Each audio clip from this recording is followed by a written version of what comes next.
Les Européens ont donc sauvé les meubles et apporté un répit aux plus fragiles cette nuit. L'avenir dira s'ils ont sauvé l'euro et si le plan arraché dans la douleur au terme d'heures de négociations suffira à enrayer la crise de la dette et à assurer la survie de la zone euro. Un accord en plusieurs points. Premier volet, la Grèce, au bord du gouffre, creusée par sa dette astronomique. Elle atteindrait, si rien n'est fait, 180% du PIB d'ici peu de temps, selon les spécialistes. Les banques privées et créancières du pays ont fini par accepter une décote de 50% de la dette grecque.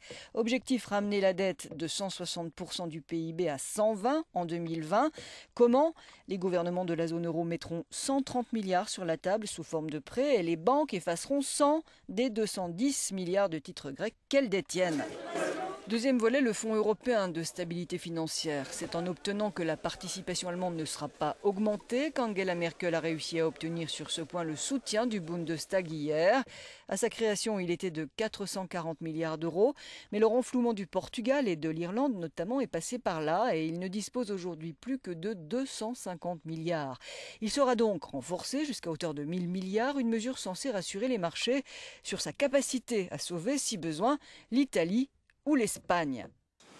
L'effet de levier sera obtenu par un double mécanisme, assurer partiellement les dettes souveraines des États en difficulté pour inciter les investisseurs à acheter de la dette publique de ces États, créer un fonds spécial adossé au FMI accueillant les contributions de pays émergents comme la Chine et la Russie. Troisième volet enfin, la recapitalisation des banques. Elles devront renforcer leurs fonds propres d'ici fin juillet 2012. Objectif, amortir le choc de la réduction de la dette grecque. Les fonds propres des banques seront relevés à 9%, soit 106 milliards d'euros. Pour y parvenir, elles devront en priorité faire appel à des capitaux privés avant de se tourner vers les pouvoirs publics. La zone euro compte également sur la poursuite du soutien de la BCE et les dirigeants européens ont par ailleurs insisté sur la nécessité d'une réforme de la gouvernance de la zone euro.